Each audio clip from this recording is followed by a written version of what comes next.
What's going on, guys? It's Jacob Doodle, and welcome to the Pacific Division Power Rankings video. Guys, you've been asking for me to go out and do this video, and that's exactly what we're going to do, and we're going to be joined by a little bit of our friend. I'm going to get into that in 1 second. By the way, we're going to be using Puckpedia for the rosters. Now, I know they're not completely 100% complete. There's still the offseason. There's draft picks that still need to be signed, like potentially what's going to happen with Misa, for example. But this is what we're going to be using for now, what we have.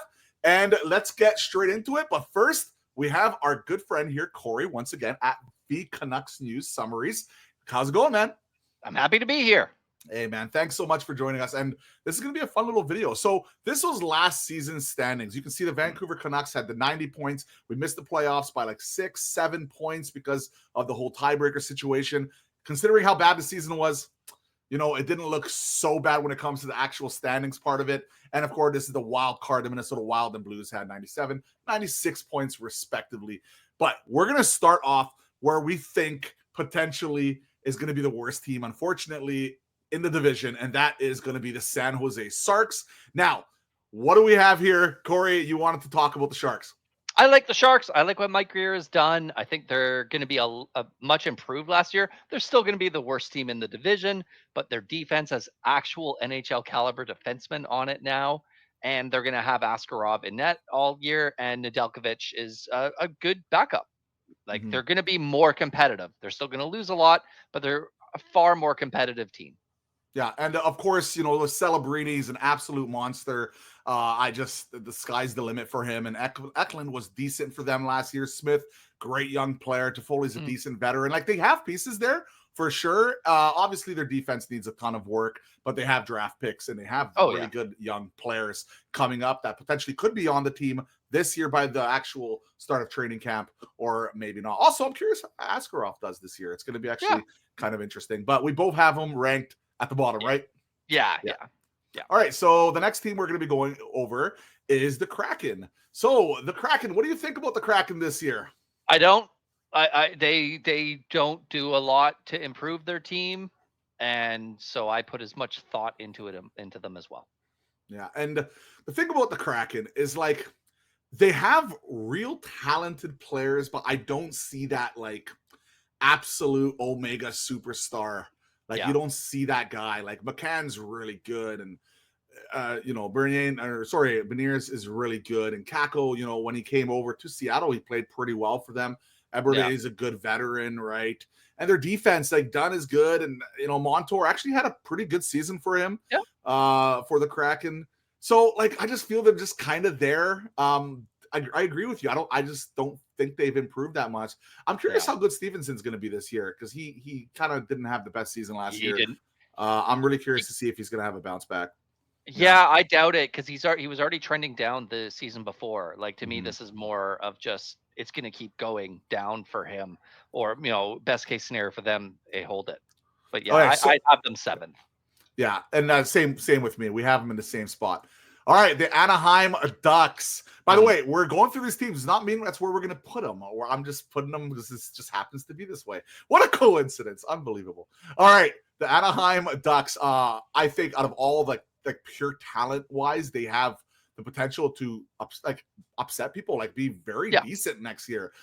They have good veteran status in Trouba, right? The guy hits like crazy, right? Lacombe is a real good young player, right? Dostal is a really decent goaltender. They just signed him, right? And their center depth, man, Stroh, McTavish, and Carlson, like, that's really good. Like, they have a solid team. Like, the question is, like, how Kreider is going to do this year. That's another guy who could pop. You know, he had a really bad season for the Rangers. Could he pop? So where do you think Anaheim sits here, and what do you think about the team? The biggest change they made was bringing in Quenneville.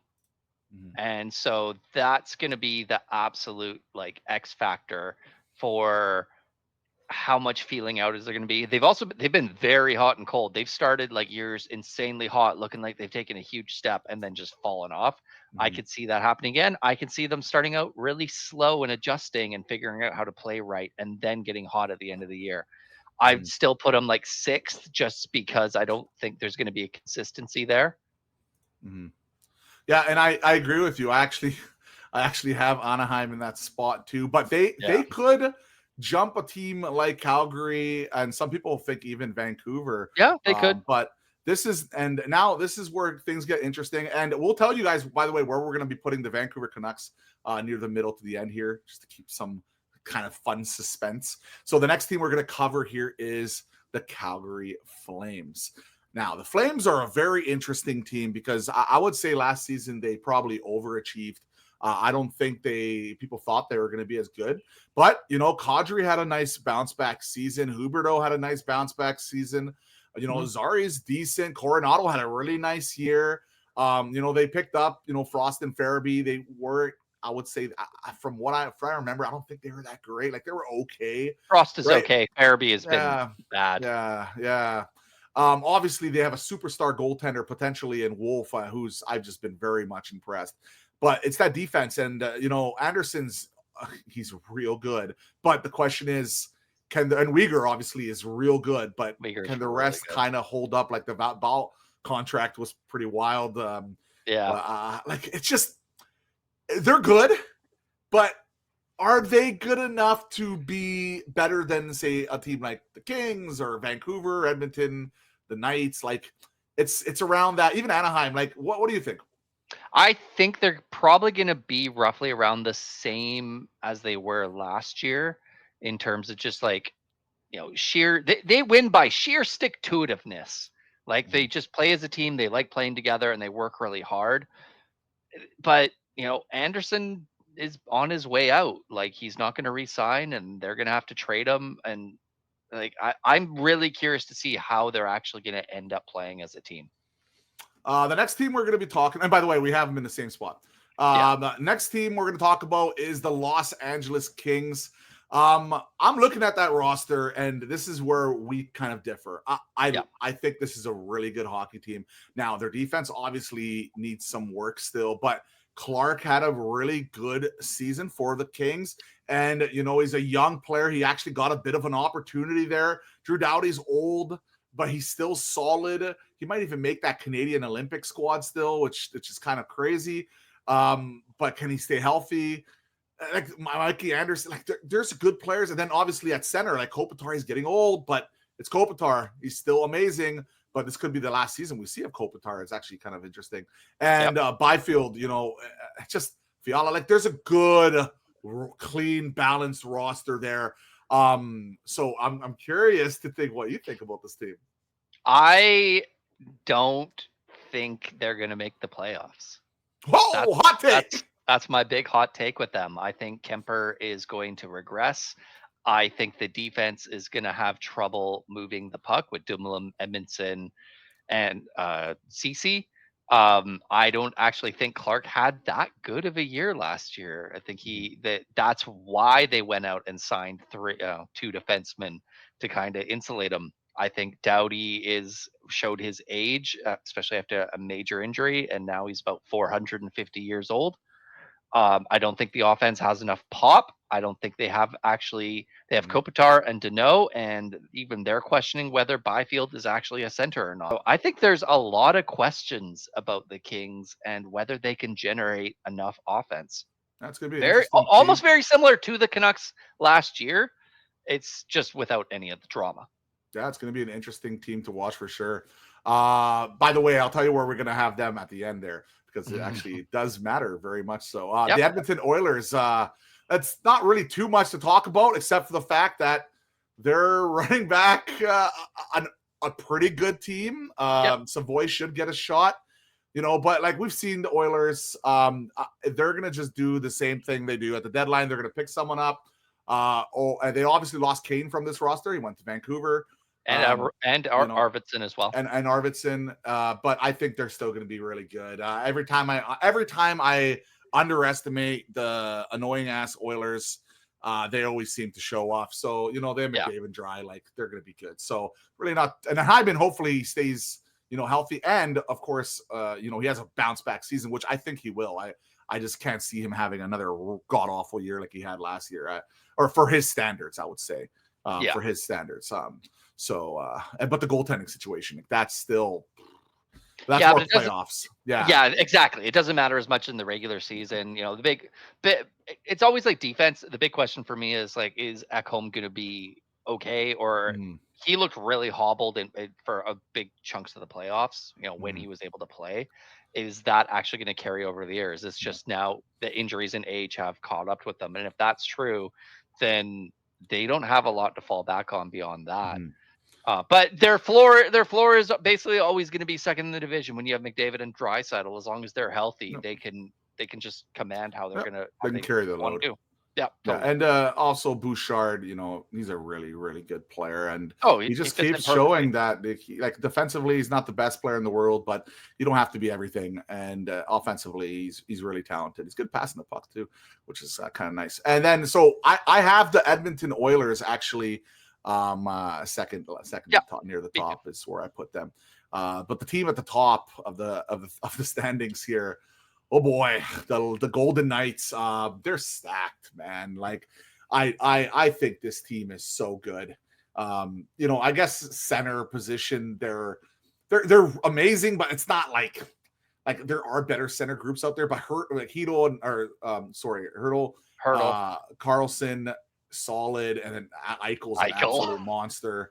Sissons Barbashev's is great good. winger. Like just look at this team. Marner on the right side now with them. Stone, like that forward, that's a nasty forward group. And then on defense, like Hannafin can play everywhere. Like the guy's really solid. Theodore puck moving. Like the defensemen's in net though. He'll kind of up and down, but he's already proven that he can win. So I just they're so good. They're such a good team. Like, Yeah, I don't know. the only problem they'll have would be if their defense is pretty thin beyond, I mean, really their top 4. Yeah. Right? Like if like Korshak didn't really develop a ton last year. I like him a lot, but if Theodore gets injured, which he was a lot, Yeah, if true. Theodore gets injured, all of a sudden your right side is Whitecloud, Korshak, and Coughlin. Yeah, and That's I not will good. also say, like, sorry, I clicked the wrong button there. I will also say, if you look at this, Marner is an amazing defensive forward as well. So, Oh, like, totally. even Yeah. though like their defense is like, they're going to pick someone up at the deadline for sure, and also Marner is so good defensively that as a group they just got better, and not just offensively but defensively as a team, I guess. Supporting the defense a little bit. So I think this team is absolutely stacked. They're going to be first place, in my opinion. Now for the Vancouver Canucks. So this is how I see the roster as a whole, and it's curious to see how they do. I think a lot of this season is going to come down to injuries, and I think a lot of this season is going to come down to how good of a bounce back season Elias Pettersson's going to have. And of course, if this defense, which just looks so good on paper, can they be as good as a lot of people think? Like DPD and Quinn Hughes, obviously a monster. Hronek, like Marcus Pettersson. Like, look at that depth too, and they have the depth, of course, on the forwards. What do you think about the team of the roster? I think it is a good roster. I think on defense and goaltending and on the wings, they can withstand some injuries. But that center depth is pretty much Pettersson and like well, the Hito situation obviously is just the injuries, right? Like, not even just that. He's never been a second line center. He's never shown he could do that. Like, I think people are thinking, oh, it's just the injuries, and they're kind of forgetting. No, he's also never played as a second line center in the NHL. He's never been able to sustain any of that. So that's the other thing. Yeah, I personally do think he can be a second line center. The only problem I see him is just I'm worried about his health, not even just for hockey, just in general, his health. He's had so many concussions, and he's the biggest question mark. And if he does go down, like we have Atu Ratu, who's a really good, solid young player, but he's not a second line center. The biggest problem we have is our second line center position. Like that is the problem here. So yeah, the Canucks, I still like them. I still have them ahead of the Calgary Flames. I know you don't. Well, no, you don't have them ahead of the. Sorry, Wait, where do you have the Canucks? I have the Canucks ahead of the Kings. Ah, that's and ahead right. of the Flames. Oh, that's right. They're crazy. The hot take, the crazy Yeah. LA Kings. Well, you know what? The more I look at that roster, the more I'm kind of thinking about it. But it's so hard to bet against the Kings. Because even last season with the Oilers, like I thought they were going to be like okay, and they were again really good. So I underestimate a lot of teams sometimes. Maybe I shouldn't, and I overestimate some teams. But the Canucks, they're going to make the playoffs. And they're going to be ahead of the Flames, and that's where I see them. But I do have them just a little bit underneath the Los Angeles Kings. So that's what we have for the Canucks. So interesting, really interesting lineup there. And I'm curious what Kate's going to do as well with Pettersson for a full season. That's very interesting as well. So again, I have the Sharks, Kraken, Anaheim, and then I have the Flames. I have the Canucks, Kings, Oilers, Knights, and Corey flipped the Kings and the Canucks there. All right, guys, that's the power rankings. Tell me if you guys agree or disagree for the Pacific Division. I'm curious. All right. Thank you so much, Corey, for joining us.